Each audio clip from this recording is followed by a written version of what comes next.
are the group members: Casey Ann Emeterio, Victor Angelo Castro, Lester Franco, Aaron John De Vera, Jan Anthony Tabajen, Reyna Linduldulao, and Aaron Bravo.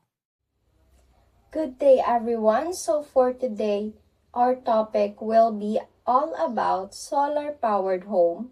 Well, we'll focus on the grid-tied solar power system, its configurations, basic parts, and how solar panel connections work.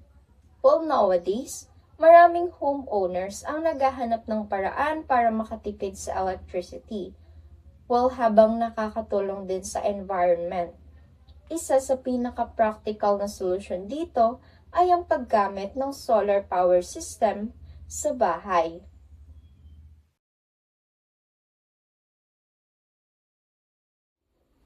Well, now let's move on to the 3 configurations of solar-powered home. Well, we have the grid-tied system. Well, unang-una, let's discuss first the first configuration, which is the grid-tied system. Ang grid-tied solar power system ay connected both to the house and to the traditional electricity utility grid. Well, ibig sabihin, nakakabit ito sa main power supply ng electric company. Ang importanteng tandaan dito ay wala itong storage battery. So kapag may araw, the solar panels produce electricity and directly supply power to the house. Well, kapag sobra ang na-produce, the excess energy is sent back to the utility grid.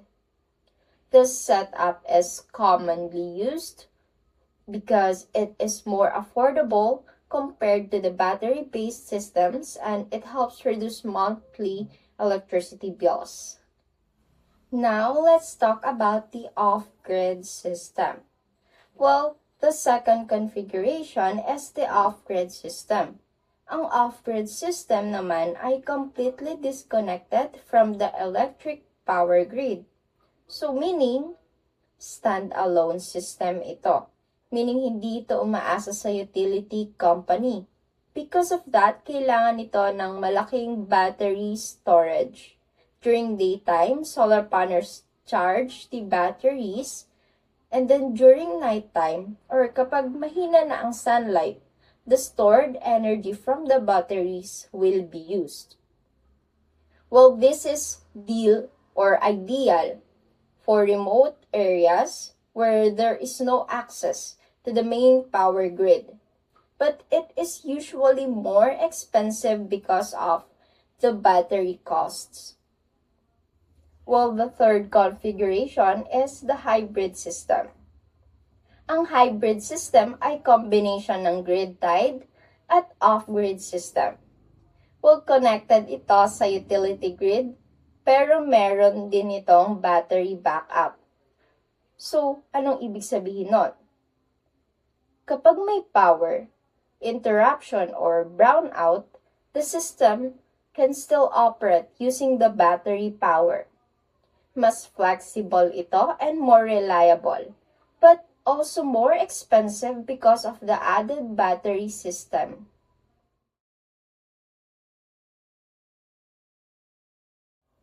Well, now let's focus on the grid-tied solar-powered home, since ito ang pinaka-common sa ginagamit sa residential applications.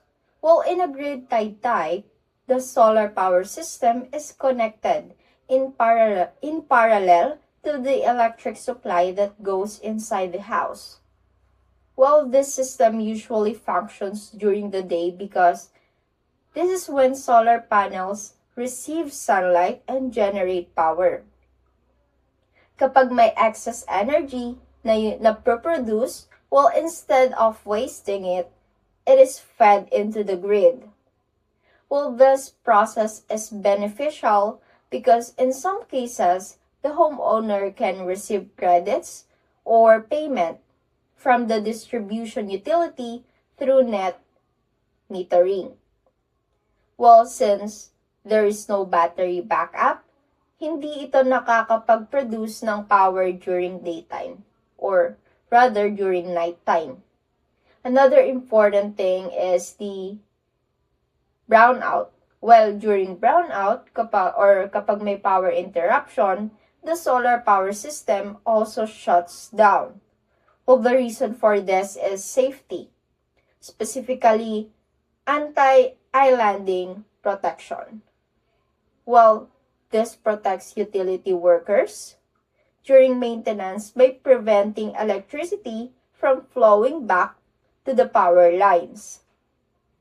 Well, its main purpose is really to save electricity costs. Well, kapag ang solar array rating ay tumugma sa electric consumption sa bahay, possible ang tinatawag na zero bill. And if the solar array produces more than the total day and night consumption, well, the excess power can be exported to the grid and may be compensated by the utility power.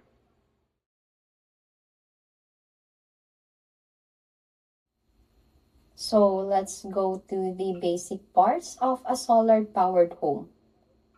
Well, first is the solar panel. It is the most important part. Well, ito lang naman kasi ang heart ng solar-powered home. Well, its main job is to convert sunlight into electricity using photovoltaic cells. Well, a typical solar cell only produces around half a volt, so many cells are connected together in series inside one panel to achieve a useful voltage. Well, most solar panels rated 150 watts or below are usually considered 12-volt panels, while larger solar panels are commonly 24-volt panels. Well, a 12-volt solar panel usually produces around 14 to 18 volts when under load. Well, this allows it to charge a 12-volt battery effectively. Kapag sinukat ito habang hindi pa connected sa load, mas mataas ang makikitang voltage. This is called open circuit voltage. Well, for example, a panel may show up to 26 volts, but once connected to a circuit, bababa ito to around 14 to 18 volts. Next is the AC circuit breaker. Well, this serves as the protection for AC side of the system. Kapag may overload or short circuit, it automatically disconnects the system to prevent damage and fire hazards. Next is the grid tie inverter. This one of the most important components. Well, its function is to convert DC or direct current coming from the solar panels into AC or alternating current used by household appliances. Well, without the inverter, the electricity from the solar panels cannot be used by normal home appliances. Some grid tie inverters come with or without limiter. Pure sine wave inverters are more preferred because they are safer and more compatible with appliances. Next, we have the AC Surge Protection Device or SPD. Well, its purpose is to protect the system from sudden voltage spikes caused by lightning or power surges. Well, napakahalaga nito lalo na sa mga lugar na madalas magkaroon ng thunderstorms. Next is the time delay switch or the TDS. This device delays the reconnection of the system after power restoration. So this helps protect appliances and the inverter from unstable voltage under brownouts. Then we have the DC and AC electrical wires. These wires serve as pathways of electricity, while DC wires connect to the solar panels to the inverter, while AC wires connect to the inverter to the household electrical system. Proper wire sizing is very important to prevent overheating. Then we have the DC circuit breaker. While this protects the DC side of the system, it isolates the solar panels from the inverter during maintenance or emergency shutdown. Next is the MC4 connectors. Well, these are special connectors used for solar panel wiring. Well, they provide secure, waterproof, and reliable connections between panels. Then we have the DC surge protection device. This protects the DC side from voltage surges and lightning effects. Well, last but not the least is the solar rail and clamps.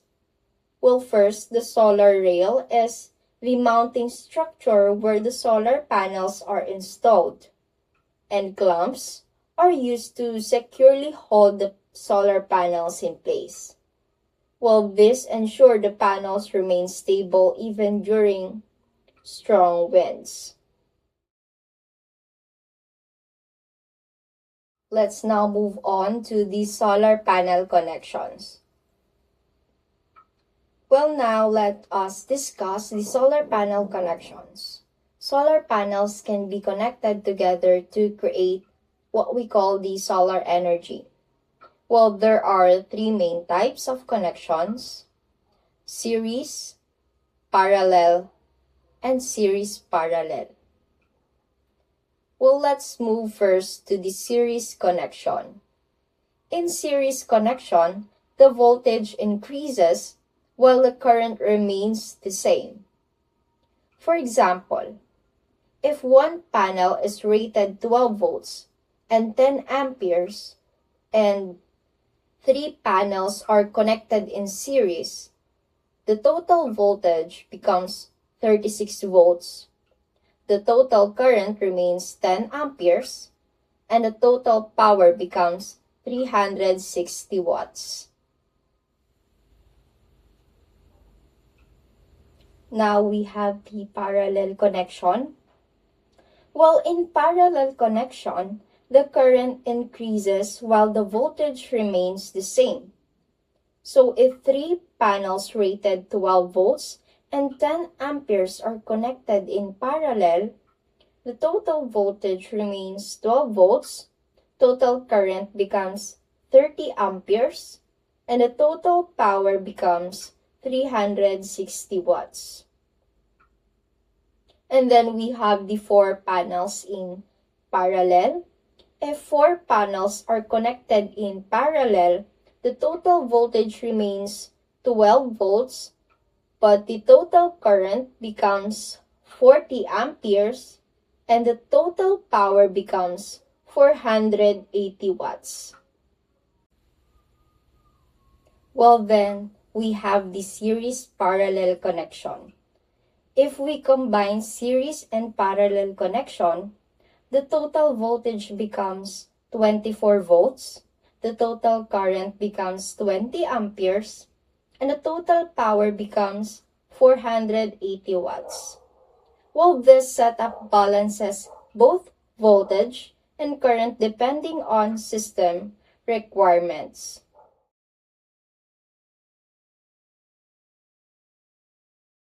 Now, moving on with the solar panel types and the important components used in a solar-powered system, let us first talk about the two most common types of solar panels, which are monocrystalline and polycrystalline solar panels. Monocrystalline solar panels are made of a single crystal structure of silicon. Because of this, they are more efficient in converting sunlight into electricity. They usually have a dark black color and a cleaner, more uniform appearance. Since they are more efficient, they require less space to produce more power. This makes them ideal for homes with limited room space. However, the disadvantage is that they are more expensive compared to the other type.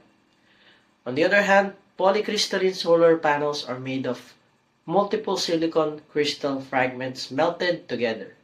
These panels usually have a bluish color and less uniform look. They are slightly less efficient than monocrystalline panels, meaning they are larger in area to produce the same amount of electricity.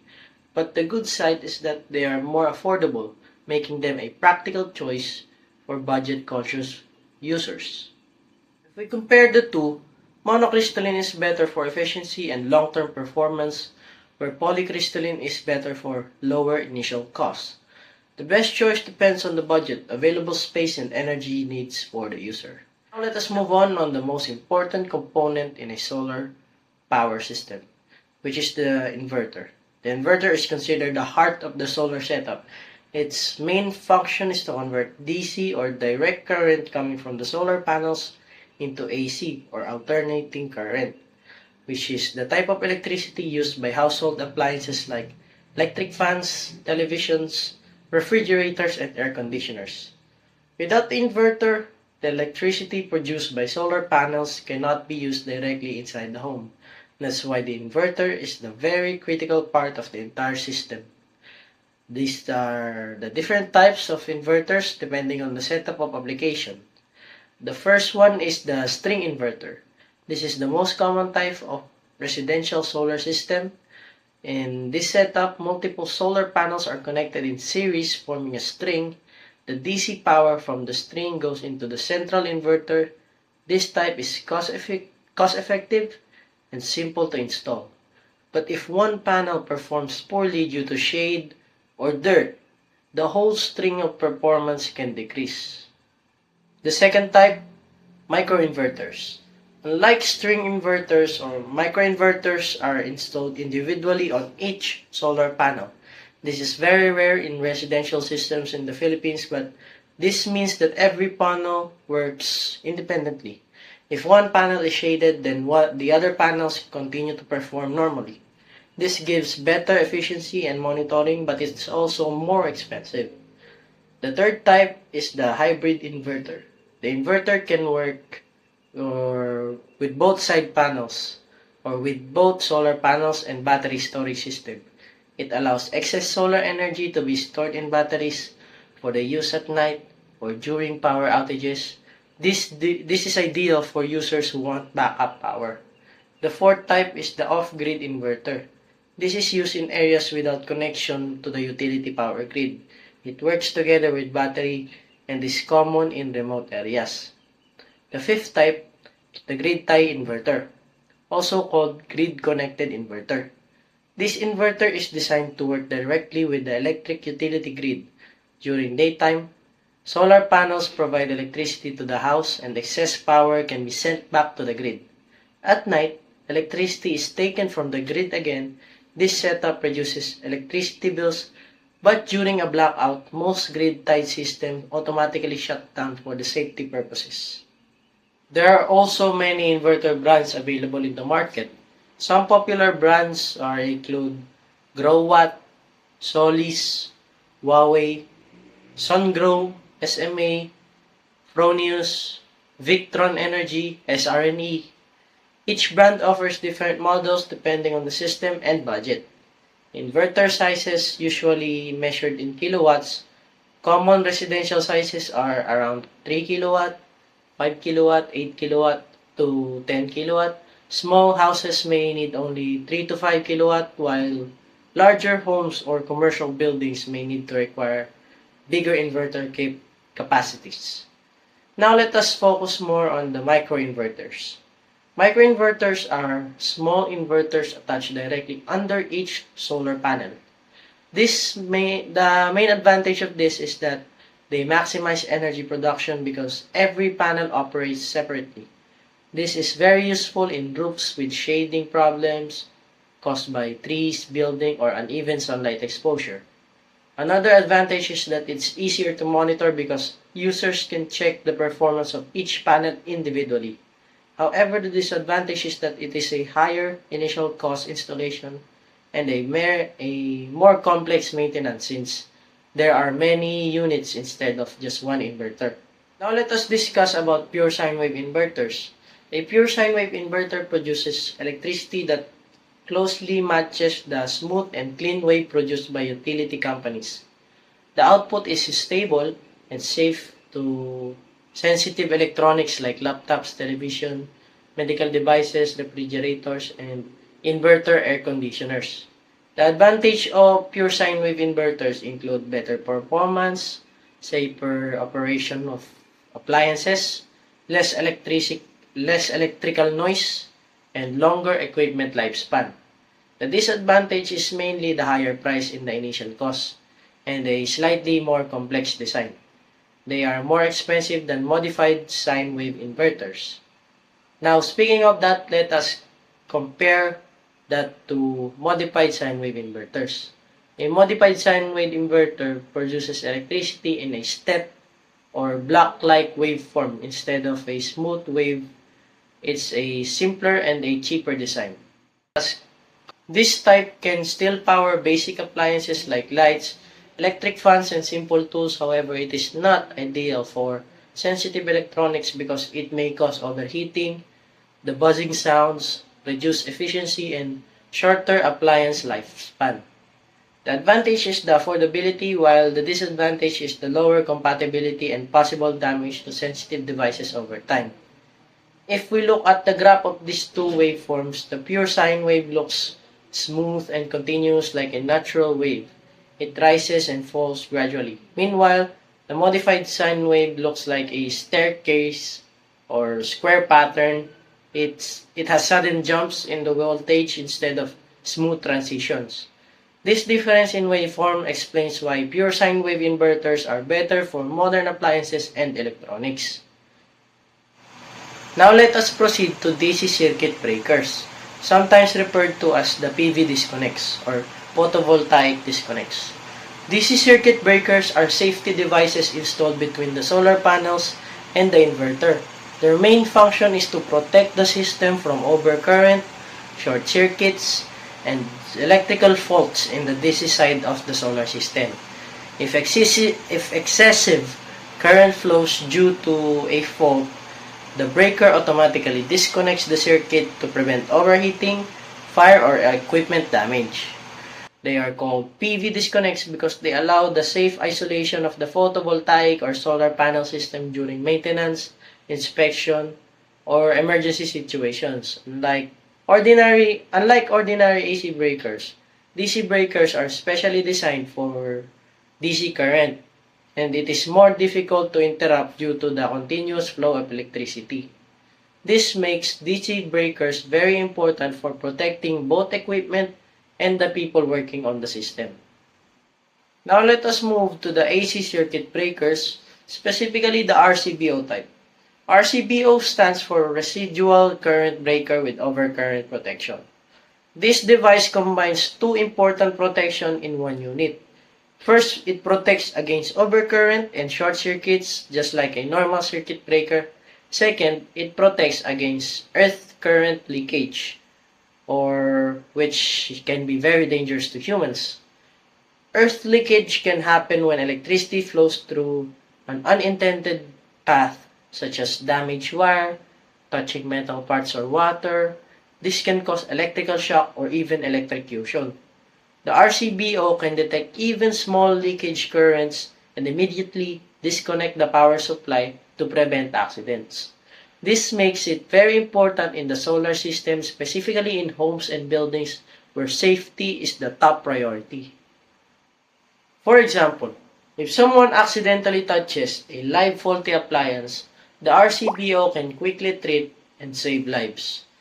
That is why RCBOs are highly recommended in modern solar installations, especially for the AC output side connected to the household loads.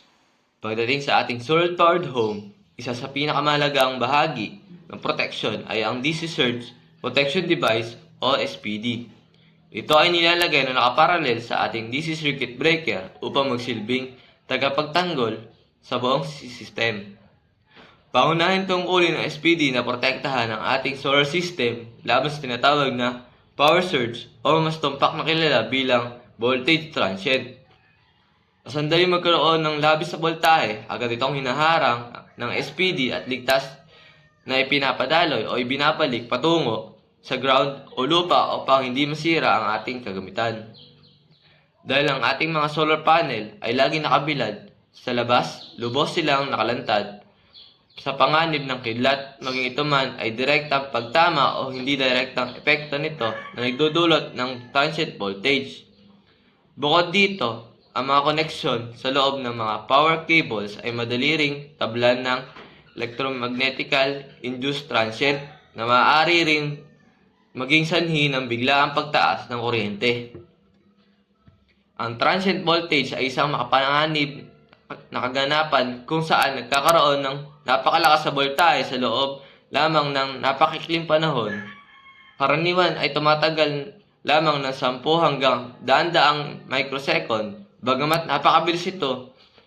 Ang pagkakalantad ng ating solar system sa mga ganitong uri ng voltahe ay maaari magdulot ng malubha at permanenteng pinsala sa mga sensitibong component ng inverter at panel. Kung walang SPD na nakabantay, ang mga surge na ito ay maaaring humantong sa kabuuang pagkasira o system failure ng ating pinundar na solar power. Kaya naman ang DC SPD ay hindi lamang isang simpleng parte kundi isa critical na insurance na nagsisiguradong mapanatiling ligtas at gumagana ang ating tahanan gamit ang sikat ng araw sa loob ng mahabang panahon. Ang AC surge protection device ay nilalagay na nakaparalel o nakahanay sa ating AC circuit breaker upang magsilbing pangunahing defense. Tulad ng kapatid nitong DC surge protection device, ang pangunahing tungkulin ng AC surge protection device ay protektahan ang buong system laban sa tinatawag na transient voltage. Ngunit ang focus ito ang AC side o ang bahagi ng kuryente na dumadaloy na sa ating mga gamit sa bahay at sa grid. Sandali magkaroon ng labis o biglang pagtaas ng voltage, agad ito sinasalo ng SPD at ligtas tinatapon o nililipat ang sobrang enerhiya patungo sa ground o lupa. Ang mga ganitong aberya sa kuryente ay madalas magmula sa maaaring koneksyon ng mga kagamitan sa grid, maging ito man ay sa loob ng ating tahanan o sa labas, na maaaring magdulot ng mga electrical anomalies o power surge. Sa tulong ng AC surge protection device, sinisigurado nating hindi masisira ang ating mga mahal na appliances at ang mismong solar inverter mula sa mga hindi inaasahang paglaki ng voltage mula sa linya ng kuryente. Sa grid-tied solar system, isa sa mga bahagi ay ang time delay switch o kilala rin sa tawag na power on delay. Ang pangunahing tungkulin nito ay pigilan muna o i-delay ang pagbukas ng ating mga electronic device sa loob ng tinakdang oras. Napakahalaga ng kagamitang ito, lalo na kapag nagkaroon ng brownout. Kapag bumalik na ang kuryente, pagkatapos ng outage, madalas na nagkakaroon ng tinatawag na power surge o biglang paghato ng voltahe na maaaring makasira sa ating solar system kung agad itong gagana. Upang iwasan ang pinsalang ito, tinitiyak ng time delay switch na maghihintay muna ang system ng 1 minuto o higit pa bago muling mag-on. Sa ganitong paraan, hinayaan muna nating maging matatag ang daloy ng kuryente mula sa grid bago tuluyang kumonekta ang ating solar setup, kaya nasisiguro ang kaligtasan at haba ng buhay ng ating buong system. Ang pagpapanatili ng operasyon ng ating solar system ay nangangailangan ng disiplina, lalo na sa pagbubukas at pagpapatay nito araw-araw. Dahil hindi laging perpekto ang ating routine, dito pumapasok ang halaga ng programmable timer switch. Ito ay isang hassle-free na uri ng switch na nag-aalis sa atin ng alahanin sa manual na pag-aasikaso ng system. Gamit ang Kagamitang ito, maaari mong iset o itakda ang eksaktong oras kung kailan mo gustong mag-on o mag-off ang iyong solar setup. Sa halip na mano-manong bantayan ang iyong kuryente, ang programmable timer switch na ang gumagawa ng trabaho para sa inyo ng may katumpakan. Ito ay isang matalinong solusyon upang masiguradong mahusay at tama ang takbo ng inyong solar-powered home sa lahat ng oras nang hindi mo na kailangan pang mag-abala sa araw-araw.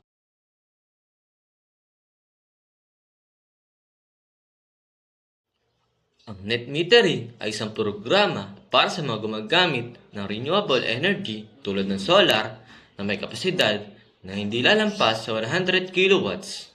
Sa sistemang ito, ang sobrang kuryente hindi mo nagamit ay otomatiko pinapadala sa grid ng inyong distribution utility. Ang kumpanya ng kuryente naman ay magbibigay sa inyo ng peso credit para sa na-export na enerhiya na ibabawas nila sa inyong buwanang bill. Sa madaling salita, mas makakatipid ka dahil ang sobrang kuryente gawa mo ay magsisilbing pambayad sa inyong konsumo. Yes, ang net metering program ay opisyal nang pinatutupad sa Pilipinas simula pa noong July 24, 2013. Ito ay naging possible matapos aprobahan ng Energy Regulatory Commission ang mga nagtutunin para sa paggamit ng renewable energy sa bansa. Mahalagang tandaan na ang programang ito ay bukas lamang para sa mga on-grid distribution system o yung mga lugar na konektado sa pangunahing linya ng kuryente. Dahil dito, legal at handa na ang sistema sa bansa para tulungan ang mga solar users para mabababa ang kanilang bayarin sa kuryente. Ang pagsali sa net metering ay may dalawang pangunahing benepisyo na direktang magpapababa ng inyong gastusin sa kuryente. Una, dahil gumagawa ka ng sarili mong kuryente, mababawasan ang binibili mo mula sa inyong distribution utility. Kaya may iwasan mo ang pagbabayad ng buong retail rate na kabinabilangan ng dagdag singil tulad ng transmission at taxes. Pangalawa, ang anumang sobrang kuryente hindi mo nagamit ay papadala pabalik sa grid kapalit ng peso credit based sa blended generation ng inyong distribution utility. Ang mga credit na ito ay automatic ibabawas sa inyong susunod na bill. Kaya mas lalong liliit ang inyong babayaran buwan-buwan. Sa ilalim ng net metering, may tatlong paraan ang inyong DU para sukatin ang kuryente.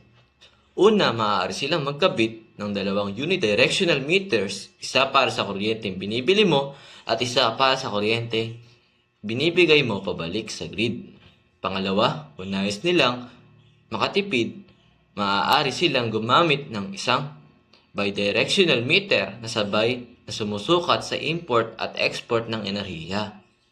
Panghuli, maaari rin silang maglagay ng pangatlong meter malapit sa inyong RE facility upang mabilang ang kabuuang kuryenteng nagagawa mo. Ang datos na ito ay ginagamit ng DIO para sa kanilang renewable portfolio standard bilang patunay na nakikibahagi sila sa paggamit ng malinis na enerhiya. Para maging bahagi ng net metering program, kailangan mo maging isang qualified end user. Ang pangunahing qualification ay dapat ikaw ay isang customer ng distributional utility na mayroong malinis na record sa pagbabayad ng inyong bill sa kuryente. Ibig sabihin, hanggat ikaw ay isang good payer at walang problema sa inyong kasulukuyang bayarin, kwalipikado ka magpakabit ng renewable energy system upang makatipid sa kuryente at makapag-export sa sobrang enerhiya pabalik sa grid. Yes, meron pang ibang paraan bukod sa net metering para hindi masayang ang sobrang kuryente o magbayad ng extra. Magagawa ito sa pamamagitan ng paggamit ng inverter na may limiter. Ang aparatong ito ay automatic nakikita kung gaano lang karaming kuryente ang kailangan ng inyong bahay at nalilimitahan nito ang produksyon ng solar panel upang walang sobrang enerhiya na dumaloy pabalik sa grid. Sa madaling salita, tinitiyak nito na ang ginagawa lang na kuryente ay ang sapat para sa inyong gamit, Kaya hindi mo na kailangan mag-alala sa anumang excess na kuryente.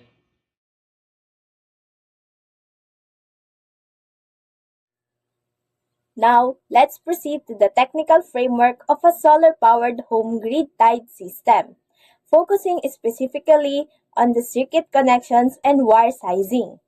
In a grid-tied setup, the solar installation operates in parallel with the utility grid, allowing for a seamless transition between renewable energy and traditional power sources. Understanding these connections is vital to ensuring system reliability and safety. The diagram illustrates the general flow of energy. Power begins at the solar photovoltaic or PV array or the solar panel, where sunlight is converted into direct current or DC. This energy passes through a series of protective components before reaching the grid tie inverter. The inverter serves as the primary gateway, synchronizing the solar power with the utility grid's voltage and frequency. From the inverter, the power is channeled to the home's electrical distribution system, and any excess energy can be fed back into the external power lines. Safety is the most critical aspect of any electrical installation. This diagram highlights the external protective devices. A timer is integrated to manage the synchronization or to schedule specific operating hours. Beside it, an auto recovery voltage protective device or VPD is installed. This component monitors the incoming voltage from the grid. If the voltage fluctuates beyond safe limits, it automatically disconnects the system to protect the inverter from damage. The connection also includes an SPD or surge protection device, specifically for the AC side to mitigate risk from power surges or lightning strikes. Notice the color coding of the wires. Red represents the line, black is for neutral, and green is for ground. It is important to note the requirements of different distribution utilities. For instance, utilities like Celcor and Meralco typically operate on a line-to-line system, meaning the red and black lines can often be used interchangeably. In contrast, utilities like NECO operate on a line-to-neutral system.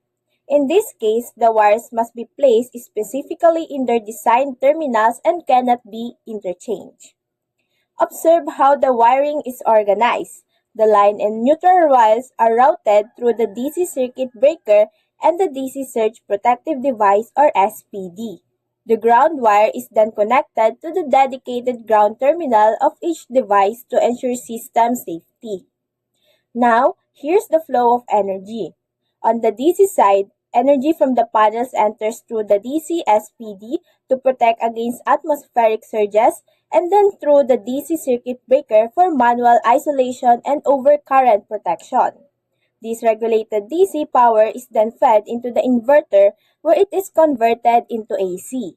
On the AC side, the inverter's output passes through a programmable timer switch, a time delay switch or TDS, and an AC SPD. While the timer and TDS are not strictly essential for the system to function, they are excellent additions for those who have the budget and prioritize maximum system protection. This is the final stage. Finally, we reach the RCBO or the residual current breaker with overcurrent. This is a specialized 3-in-1 protective device as it guards against overloads, short circuits, and residual current or leakage, which is critical for preventing electrical shocks before the power reaches the panel board. Next is the panel board. Now let's zoom into the panel board. The solar output is integrated into the home's main panel board. As shown in the physical layout, this is the final component the energy passes through before connecting to the utility grid. Looking inside the panel, the solar feed is typically connected to a dedicated breaker. This setup allows solar energy to be prioritized for the home's loads such as air conditioning units, kitchen receptacles, and lighting circuits. The panel board serves as the central distribution hub where grid power and solar power meet to satisfy the household's total energy demand. Now, going back to the main diagram, we may ask, paano nga ba ikinakabit yung inverter limiter na binanggit kanina? Alam naman na natin na this inverter limiter is often used when a net metering or metering agreement is not yet in place. Technically, the limiter communicates or is connected between the inverter and the main service entrance near the panel board, as we can see on this diagram. So how does it work?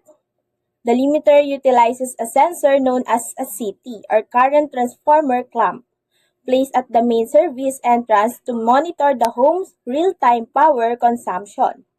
It signals the inverter to adjust its output to match only what the home is currently using. This prevents power from overflowing or backfeeding into the grid.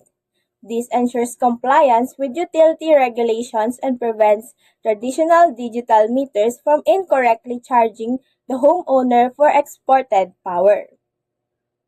Moving forward, let us proceed to the wire sizing.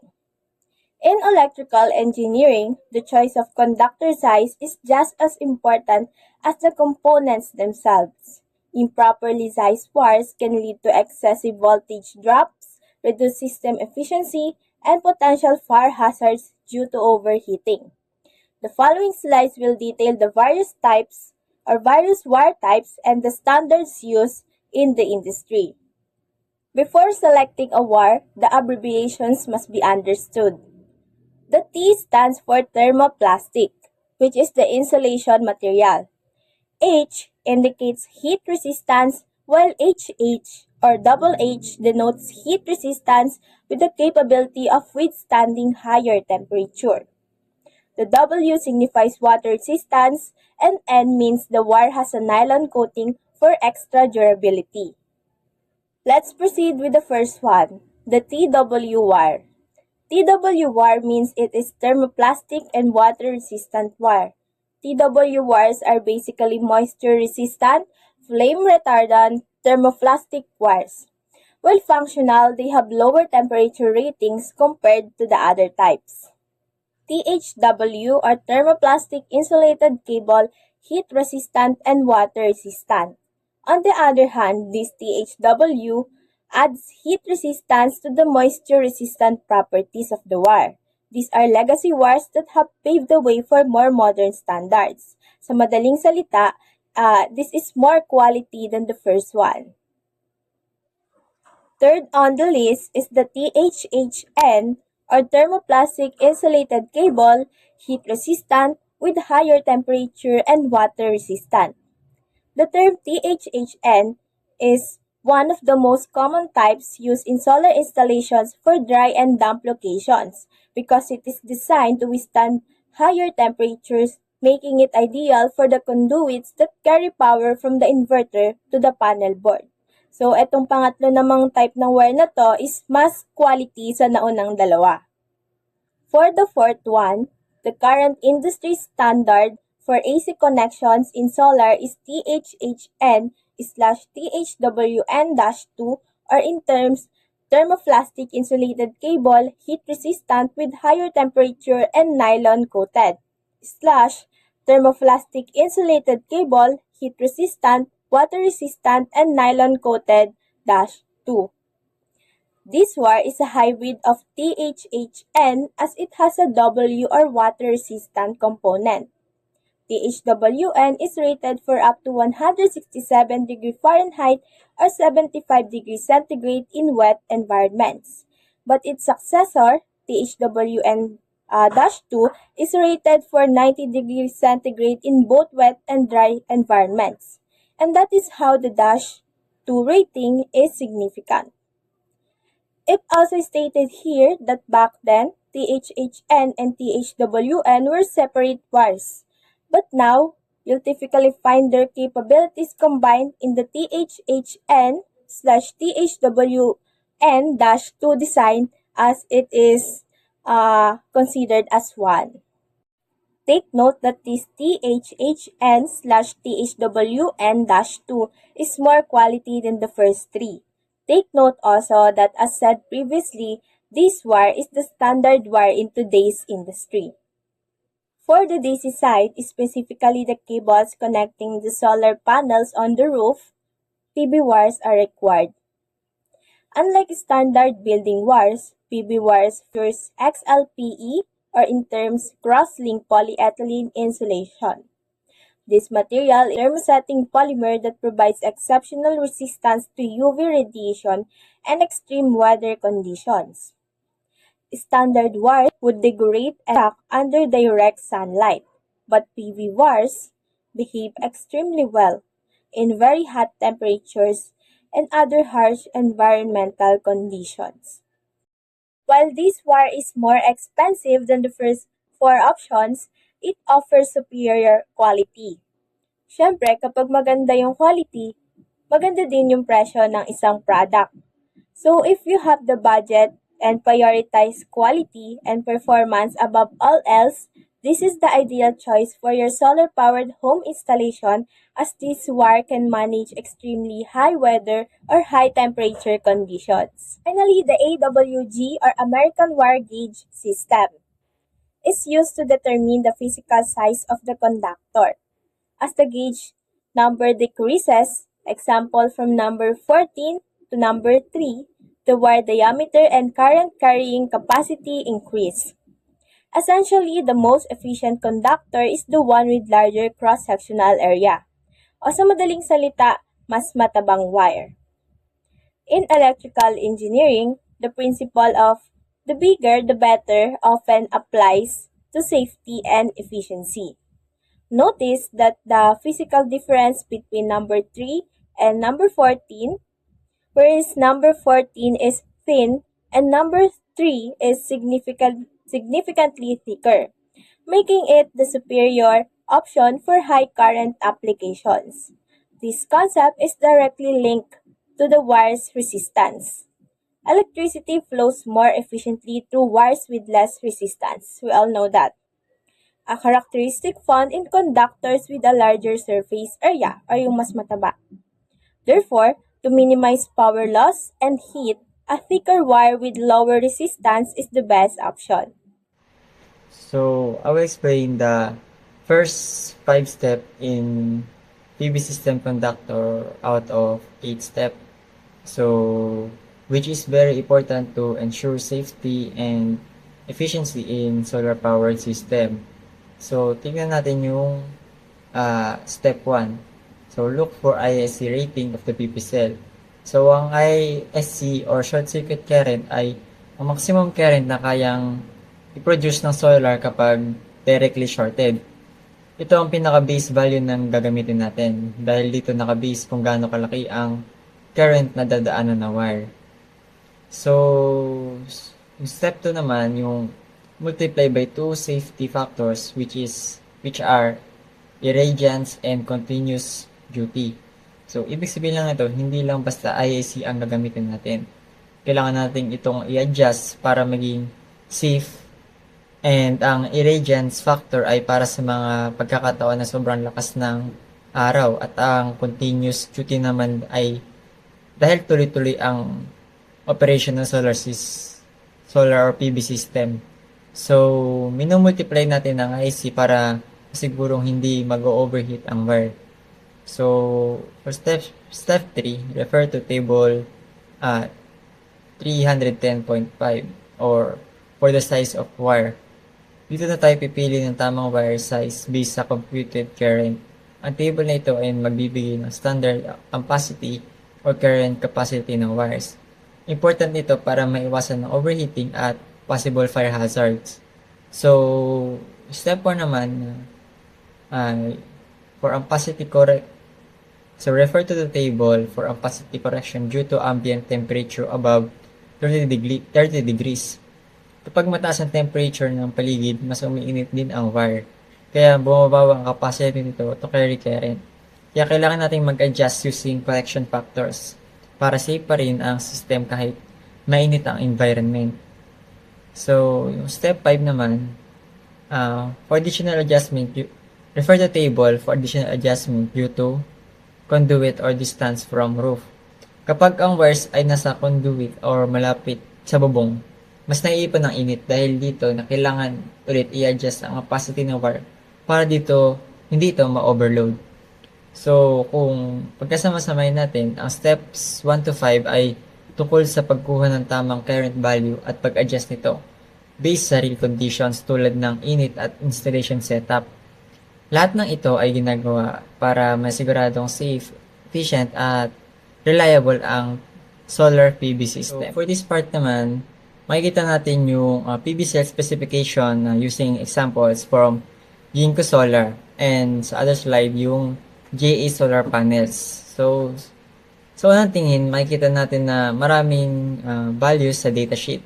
Pero ang pinaka-importante lang dito ay ang Pmax, V sub MP, I sub MP, V sub OC at ISC. So, una ang Pmax or maximum power. Ito ang maximum power na kayang i-produce ng solar panel under standard conditions. Halimbawa, sa Ginkgo Solar, nasa around 295 watts, habang sa JA Solar naman ay 300 watts.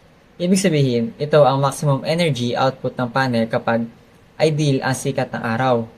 Next, ang VMP or maximum power voltage at IMP or maximum power current. Ito ang voltage at current kung saan pinaka-efficient gumagana ang panel. Dito kinukuha ang actual operating values ng system. Sunod ang VOC or open circuit voltage. Ito naman ang pinakamataas sa voltage na kayang ibigay ng panel kapag walang load. Important ito sa system design para maiwasan ang overvoltage. Then, ang pinaka-importante sa part ay ang ISC or short circuit current. Ito ang maximum current na kayang i-produce ng panel kapag naka-short circuit. Ito ang ginagamit natin sa conductor sizing dahil ito ang worst case current na pwedeng dumaan sa wire.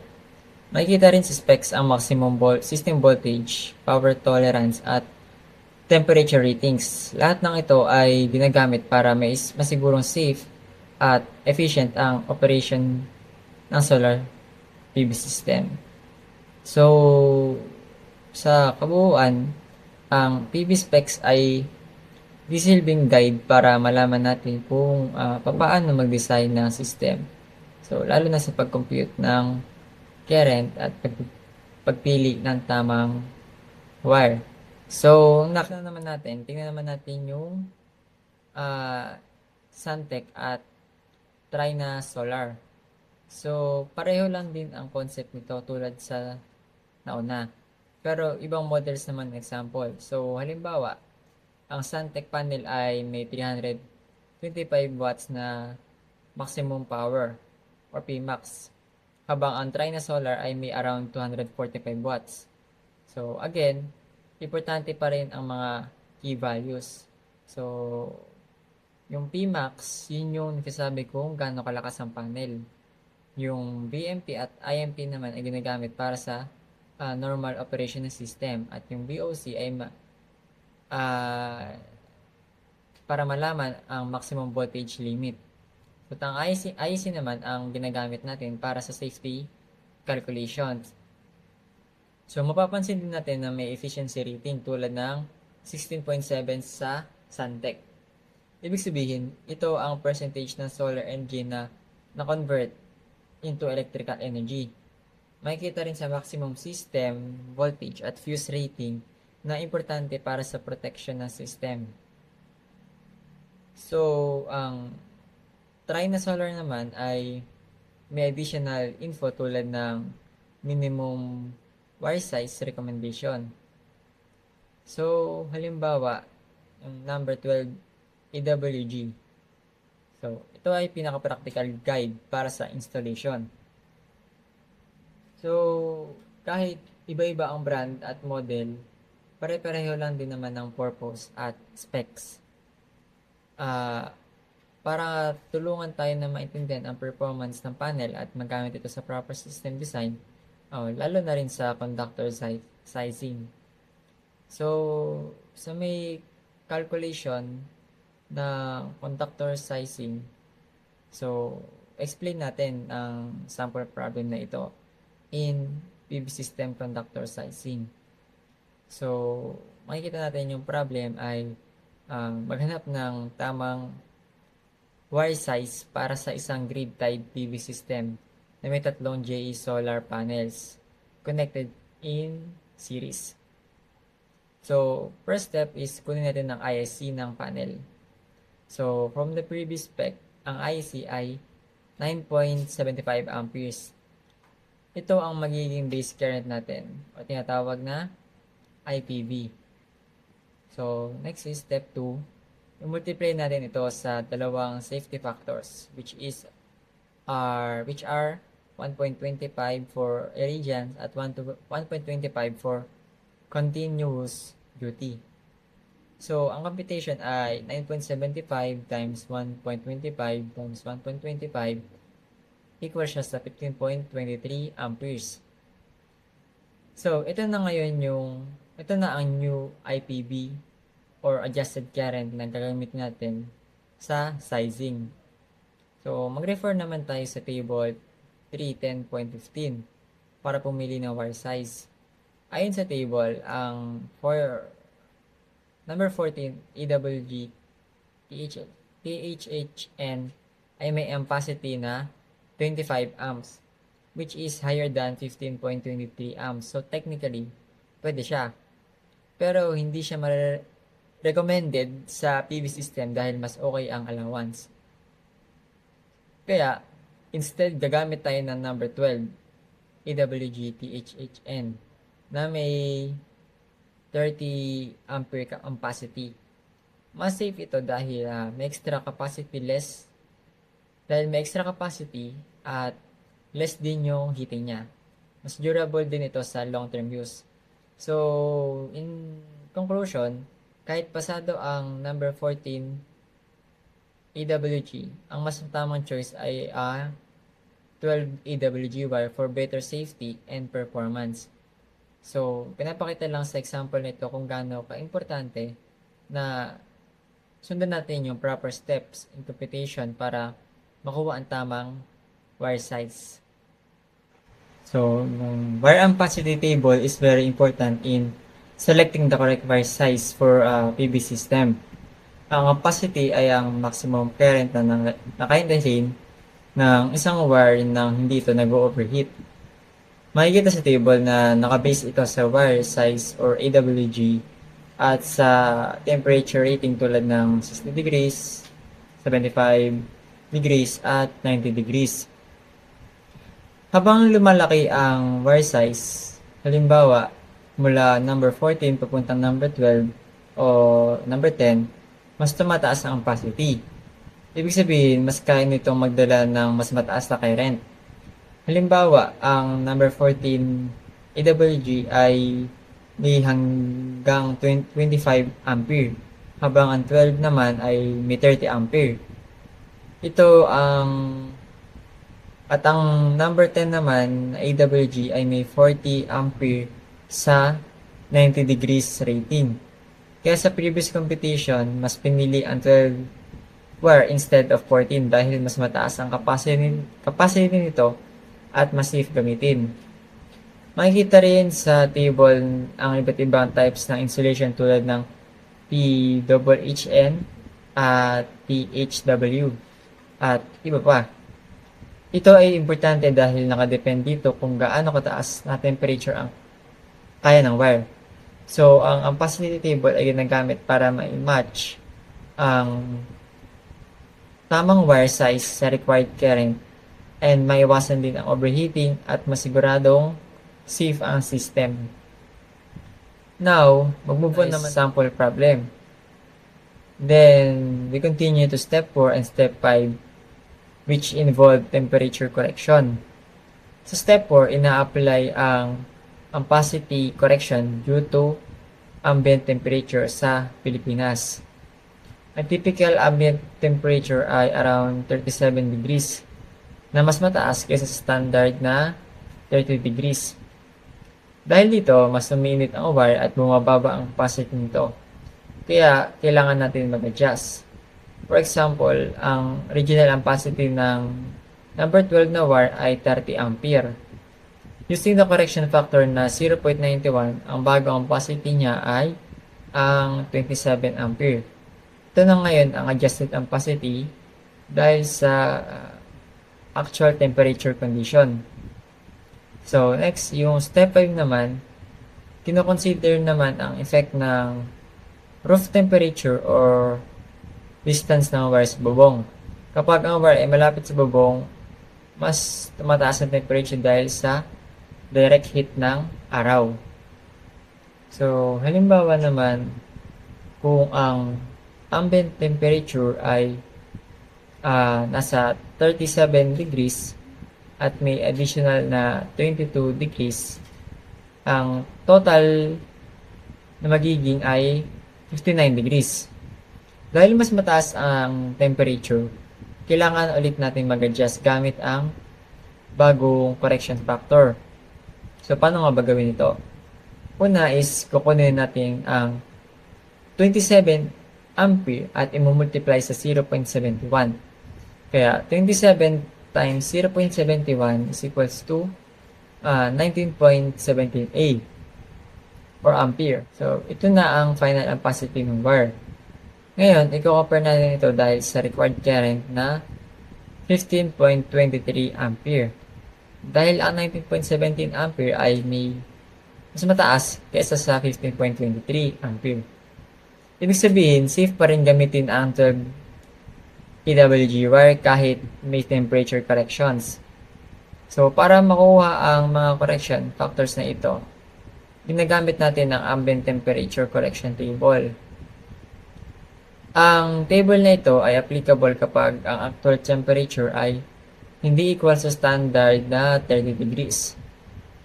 Makikita dito at iba't ibang temperature ranges at corresponding correction factors. Halimbawa, sa 31 to 35 degrees, ang factor ay 0.91.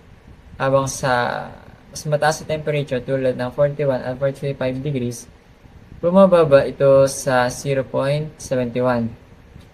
Ibig sabihin, habang tumataas ang temperature, mas bumababa ang allowable current ng wire.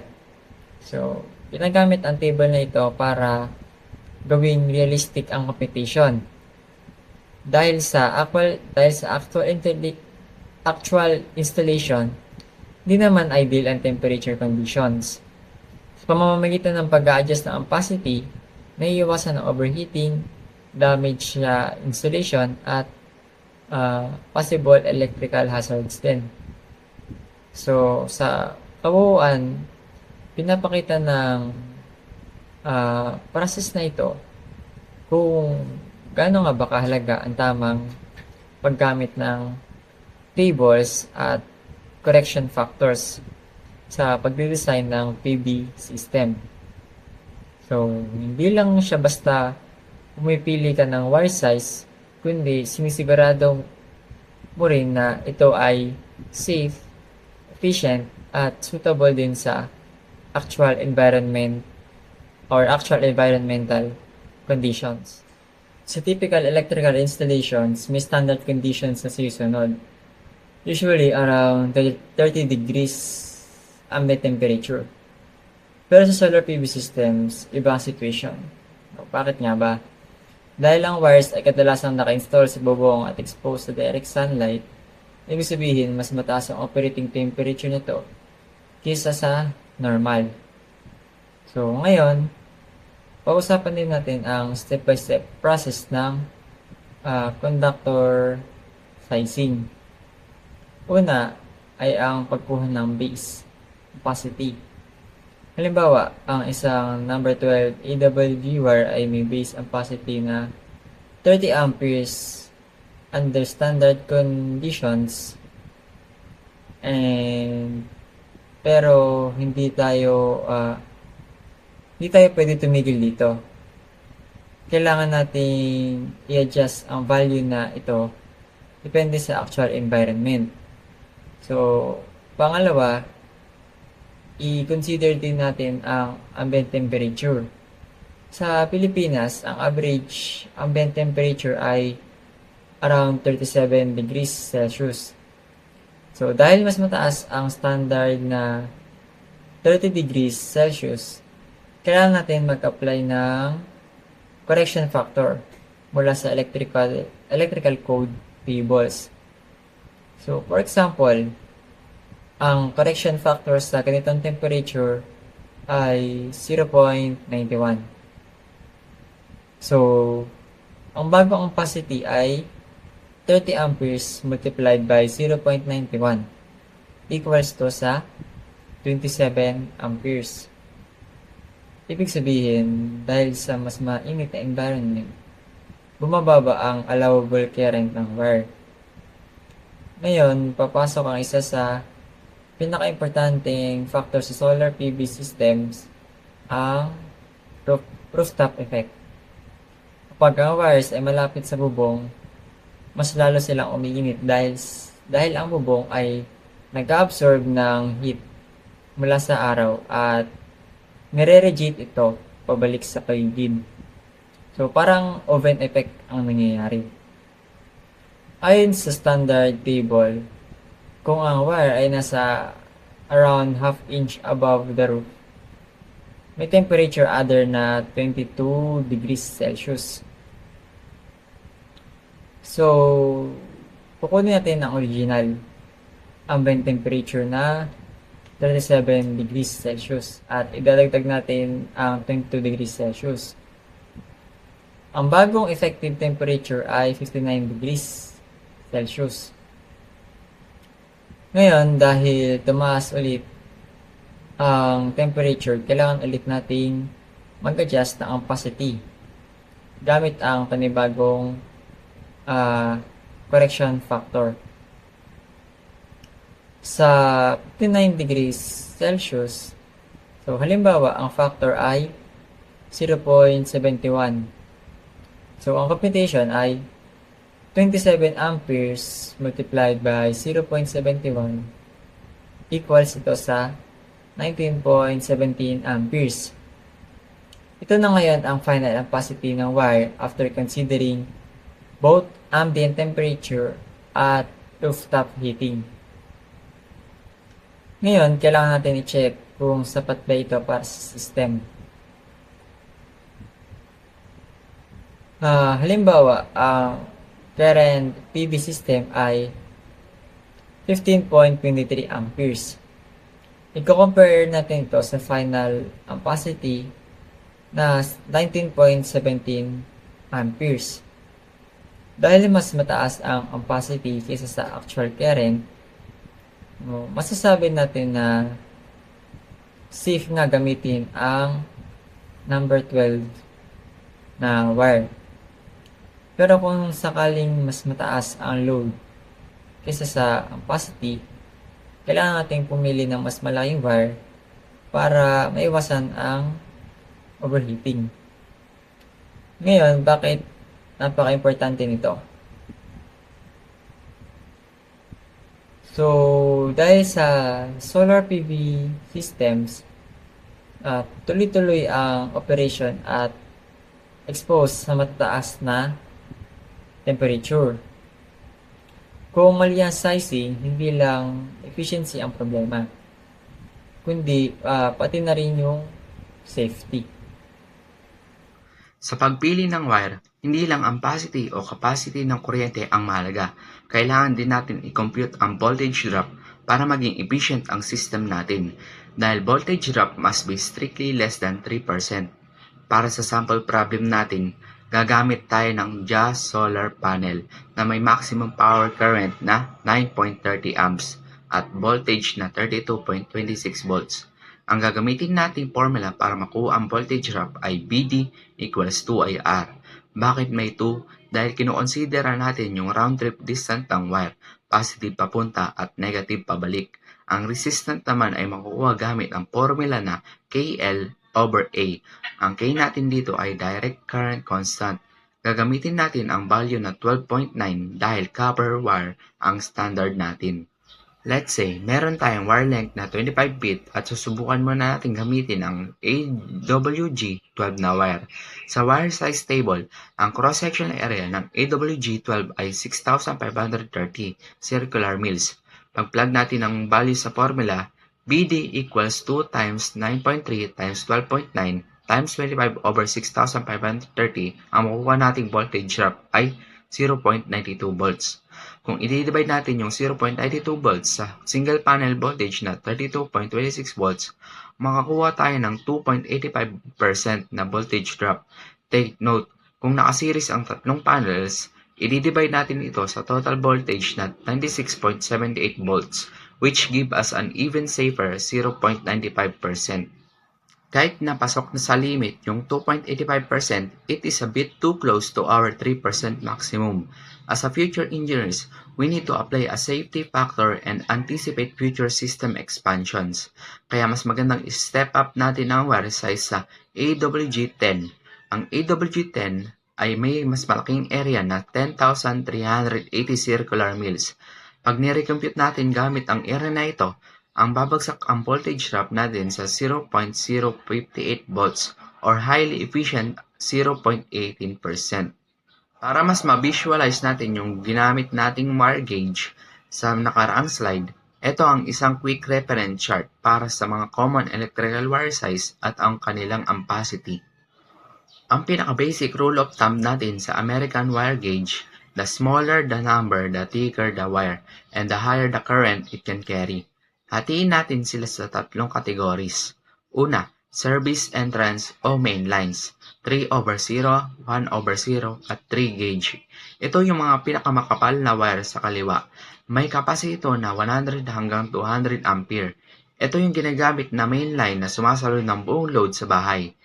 Kaya ito ang pinakakabit mula sa poste o mula sa malaking solar battery bank papunta sa main distribution panel.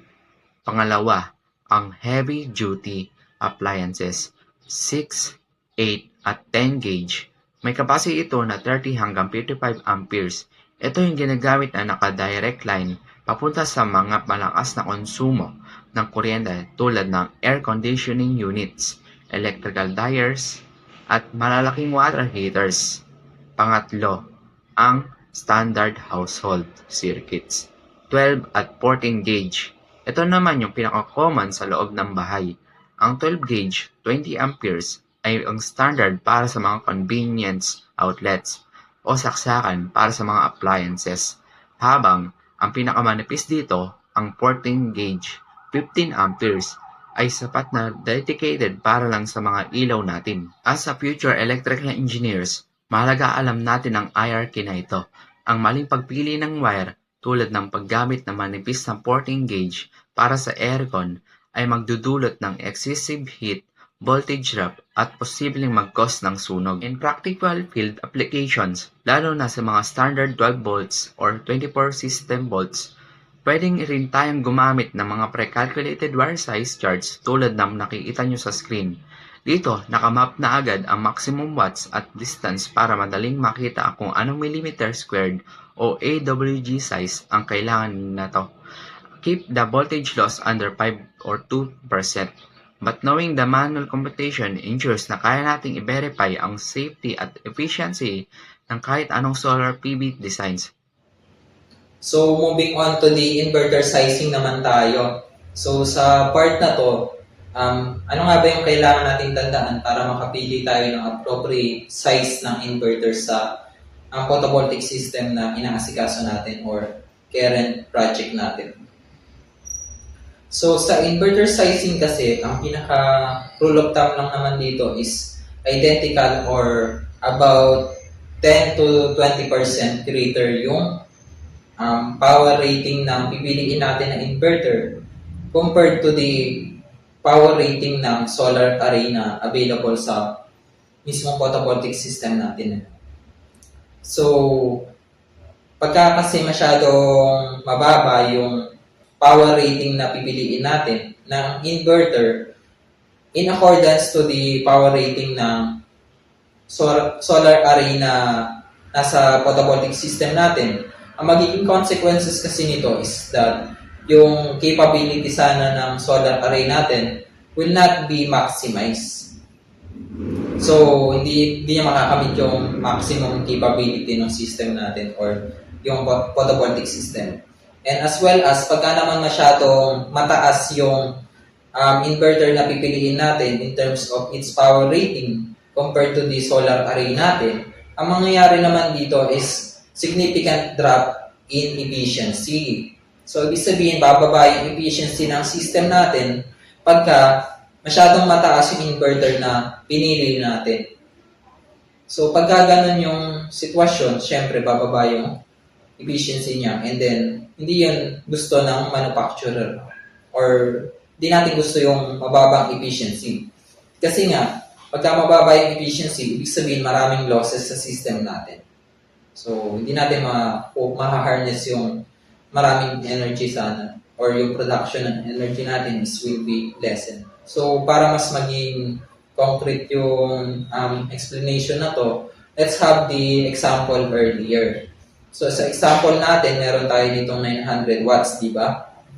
So, yung 900 watts na yun, pagka in-apply natin yung about 10 to 20%, so since 10% mas mababa siya sa 20, let's use that. And then therefore, kailangan lang natin i-times ng 1.1 yung mismong power rating or yung 900 watts na yun. So, doing so, we have 990 watts na. So, yung 990 watts na yun, pagka tinignan mo sa market, wala ka makukuha na 990 watts. So, ano yung gagawin mo? So, kunin mo na lang yung 1 kilowatt. So, 1 kilowatt na yung pipiliin mo na inverter size. So, next one, we have the sizing sa circuit breaker naman. Pagka naman sa circuit breaker yung tinitignan natin in terms of sizing, according to the PEC of 2017, yung mismong photovoltaic system kasi natin, yung current na nagpo-flow doon, they consider as a continuous current. So, ibig sabihin kung continuous current siya, mag-a-apply yung article ng PEC of 2017, 6.90.2.2b and 6.90.2.23b. Yung dalawang yun, and then yung mismong parang key ideas ng behind that, kailangan mo mag-adjust ng 25% sa pagpili mo ng circuit breaker mo. So, sa circuit breaker na to, ang tinitignan dito is yung current. So, meron tayong dalawang side dito. We have the DC side and we have the AC side. So, first of all, let's examine the side of the DC. So, sa DC side, ito lang yung maximum current sa mismong photovoltaic system natin. So, alam naman natin na, as mentioned before, yung mismong current na nag-flow dun is around 15 amperes lang. So, kung 15 amperes siya, and then magta-times ka ng 1.25, which equivalent to 25% increase in the maximum current natin, we will have roughly 19 amperes. So, yung 19 amperes na yun, pagka tinignan mo sa mismong table mo sa standard current rating ng table 240.68, wala kang makikita na 19 amperes. Instead, ang pinakamalapit na pwede mong piliin sa circuit breaker mo is around 20 amperes. So, 20 amperes yung pipiliin mo sa DC side. And as well as, pagka tinignan mo naman sa part ng AC side natin, ang pwede mong gamitin parameter dito is yung mismong inverter na pinili mo. So, sa inverter kasi na pinili mo, yung power rating nun is around 1 kilowatt or sabihin 1,000 watts. So, 1,000 watts yung power rating niya. And alam naman natin na sa Pilipinas, meron tayong voltage rating of around 220 volts to 230 volts. So, let's use the voltage rating of 220 volts. So, pagka pinili natin yon, and then yung mismong formula ng power as IB, manipulating the equation to get the formula of current, we have the current as power over voltage. And then substituting the power rating and the voltage standard natin sa Pilipinas, we will have the 1,000 watts divided by 220 volts. So, doing some maths, and then we will get the 4.5 amperes. And yung 4.5 amperes na yon, kailangan na lang natin siyang i-times ng 1.25 to get the current na kailangan natin para sa circuit breaker natin. So, doing so, we have the 5.625 amperes. So, since wala naman tayong 5.6 na amperes as a current sa mga market natin, and pagka tinignan natin sa table natin, ang pinaka mababang current rating standard natin, we have the 15 amperes. Pero good thing, we have the 6 amperes RCBO type. So, yun yung pipiliin natin sa part ng circuit breaker natin. Yung 6 amperes RCBO type. So, aside from that, kailangan din natin i-check yung ampacity natin. Dapat yung dalawang nakuha mo na yun, mas mataas pa rin yung ampacity doon, or less than sila sa ampacity. So, let's examine yung kanina sa 10 THHN na model. We have the ampacity of 40 amperes with the temperature of 30 degrees centigrade. And then, kailangan natin i-correct yun due to the yung rope wire distance and yung ambient temperature. So, yun yung dalawang correcting condition na kailangan natin i-correct. So, first of all, let's correct the ampacity with the ambient temperature natin. So, sa ambient temperature natin, multiply the 40 amperes with 0.91, we will get the 36.4 amperes. So, yung 36.4 amperes na to, kailangan mo siyang i-multiply ulit ng 0.71 to get the correction due to the rope wire distance naman. And then we will get the ampacity of around roughly 25 amperes. So pagka tinignan mo, yung dalawa nakuha mo kanina na 20 amperes and 60 amperes, parehas silang mas mababa sa ampacity ng mismong photovoltaic system. So ibig sabihin nun, pwede yung dalawang yun. Yun yung pwede mong kunin yung dalawang kasi mas mababa naman sila sa ampacity. And according to our computation, sila yung pinaka-appropriate sa circuit breaker mo para mailagay mo sa system or sa mismong photovoltaic system. Then, after that, we have the next part, which is the surge protection devices. So, sa surge protection devices naman na to, ang kailangan mong tandaan dito is that almost identical pagka tinignan mo sa mga or tinanong mo sa mga manufacturer, dapat kung ano man yung rating ng mismong system mo, ganun na din pipiliin mo na surge protection device. Pero, pwede rin naman yung around 15 to 25% para mapa-longer mo yung lifespan ng mismong photovoltaic system mo. Although, this guidelines or yung mismong guide na to is not strictly, hindi naman siya kailangan as in 15 to 25% kailangan i-follow. Pwede nga kahit 8% or lesser. Kung kaya mo na 0% or ibig sabihin identical, pwede rin naman. As suggested by the manufacturer. So, sa example natin kanina na 3 JA solar panel connected in series, pwede natin gamitin yung concept sa surge protection devices para makuha natin yung sa part ng DC na kailangan natin and sa part ng AC na kailangan natin. So, sa mismong system kasi natin, ang nakalagay dito is 69.78 volts yung nakuha natin, di ba?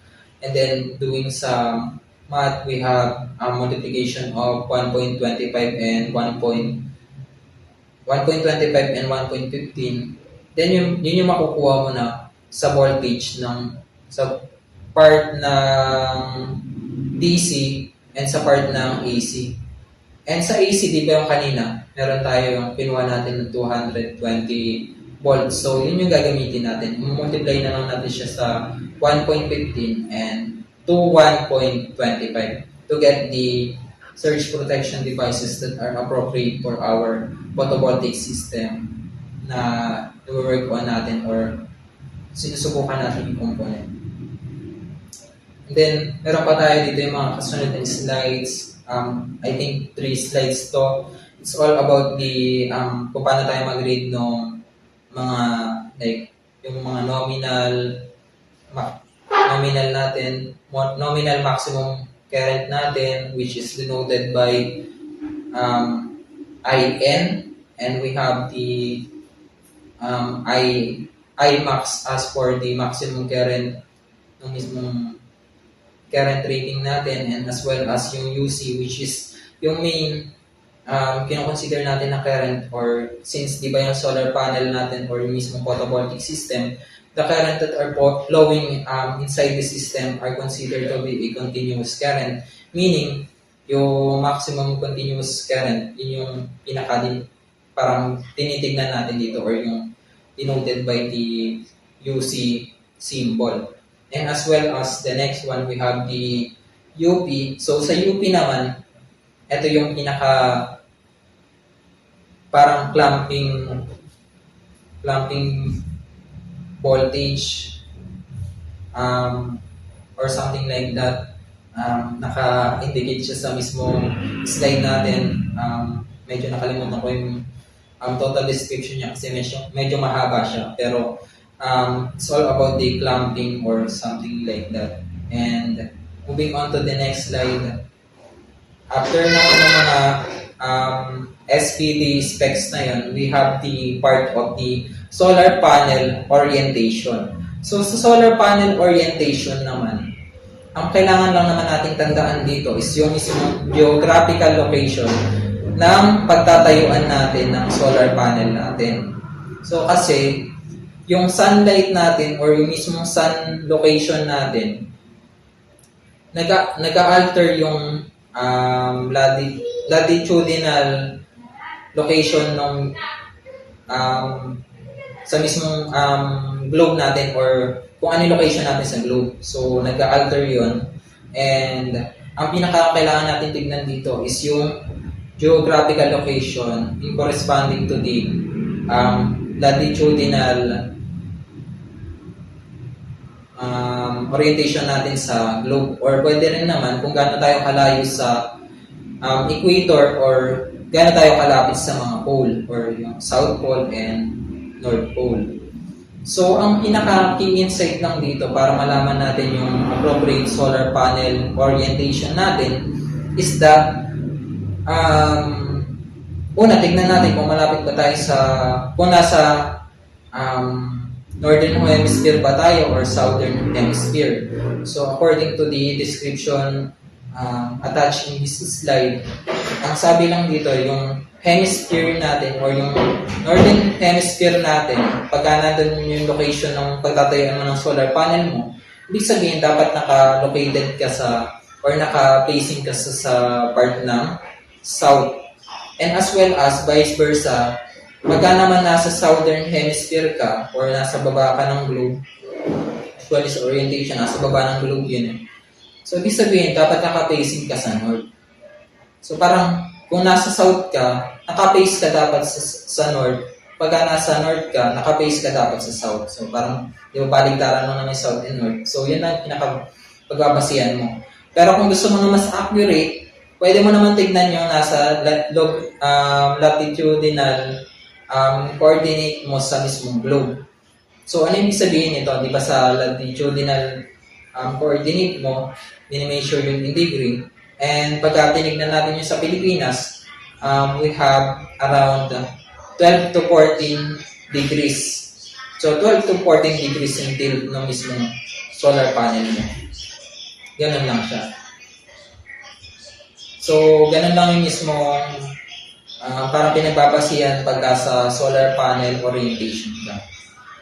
Titignan mo lang kung nasa northern hemisphere ka ba or nasa southern hemisphere ka, kung gaano ka ka-related or kalapit sa mismong equator, and as well as kung gaano ka kalayo sa mga poles. And kung gusto mo naman na mas accurate, pwede mo pagbasihan yung latitudinal coordinate mo sa mismong globe, measurement sa location mo, and then makukuha mo na yung mismong exact tilt or appropriate tilt ng solar panel mo para makuha mo yung maximum or makapag-harness ka ng maximum energy from the sun. Kasi nga, facing ka almost parang perpendicular yung solar array sa mismong panel mo. So, pagka ganun, na-maximize mo yung mismong energy capturing capability ng solar panel. So, aside from that, isa pang kinoconsider natin sa mismong solar power grid tied na to or solar panel home na ini-implement natin or pwede natin i-implement sa home natin is that yung concept of zero bill. So, paano nga ba natin makakamit yung zero bill na to? So, paano tayo makakapag-generate or ma-execute yung way of this kind of interaction sa mga distribution utility natin. So, sa concept ng zero bill, meron tayo ditong example given in this slide as 300 kilowatt hour per month. So, yun yung total rating niya per month sa isang home yun And then, syempre, di ba mas accurate or mas madali siyang i-interpret within days. So, convert natin sa days yung 300 kilowatt hour per month into days. So, ibig sabihin nun, di-divide lang natin siya ng 30. So, yung 300, pagka dinivide mo ng 30, we have 10. 10. So, 10 watt hour per day. So, yung per day na yun, pwede mo siyang i-relate ngayon sa energy capturing ng mismong solar panel natin or yung mga solar panel na possible natin i-install sa Pilipinas or kung saan man location yung gusto mong pagtayuan nito. So, for example, sa Pilipinas tayo, then, ang una natin kailangan gawin ay i-determine kung ano yung maximum peak hour. Or, sabihin nito, gano'n nga ba katagal yung peak exposure natin sa sunlight. So, as you can see in the image, sa mga legend ng color coding sa Pilipinas, sa mapa na yun, makikita natin na around 4.5 hours to 5.5 and 6 or something like that. So, ibig sabihin, naglalaro lang yung maximum exposure of sunlight sa Pilipinas. Pwede mo siyang i-approximate as 5 hours. So, ibig sabihin, kung 5 hours yung peak hours sa Pilipinas, so, pwede mo ma-expose yung solar panel mo, itatayo mo sa home mo as 5 hours. So, ibig sabihin, 5 hours siya na-expose sa sunlight and therefore, magka-harness siya ng energy. And doing so, makukuha mo yung efficiency na kailangan, voltage harvest na kailangan mo or power na naka-harness mo coming from the sunlight or solar panels mo. And then, therefore, pagka pinumpute mo yun as given in this slide din naman, makikita mo na yung total power output na kailangan mo dito is around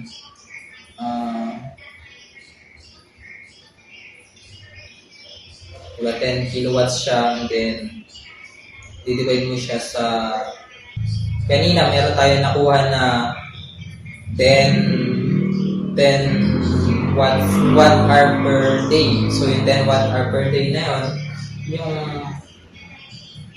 Yun yung pagdidividean natin ng 5 hours na nakuha natin kanina in relation to the total exposure coming from the sunlight in the Philippines. So we will get the 10 kilowatt hour per day na yun, di ba? Per day. So divide mo ng 5, you have 2,000. Then yung 2,000 kilowatt hour na yun, kailangan mo ba siyang i-correct or i-adjust kasi nga mga losses or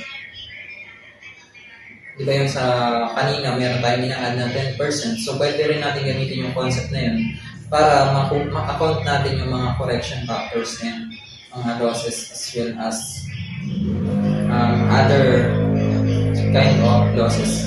So doing so, pagka nag-add tayo ng 10% sa mismong total na nakukuha nating power rating, we will get the 2,200 watt hour. So yung 2,200 watt hour na yun, kailangan na lang natin siyang i-divide sa rating ng solar natin na itatayo natin sa...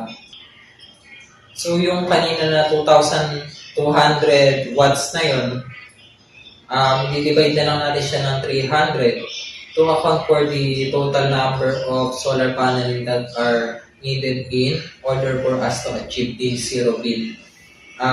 Zero bill sa mga utility natin. So, ibig sabihin wala na tayong babayaran sa distribution utility natin. So, doing so, we will get 7.35 or something around 7. So, para mas ma-account natin yung decimal point na needed, so around 8 solar panels yung kailangan natin. 8 solar panels para ma-achieve natin yung zero bill concept na yun or yung zero bill sa mga utility natin.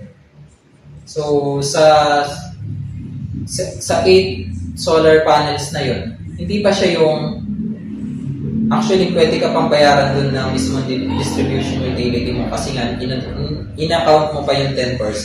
So, yung 10% na yun, possible na bumalik pa sa'yo yung total, sobrang consumption. So, babayaran ka pa ng utility or distribution utility for that.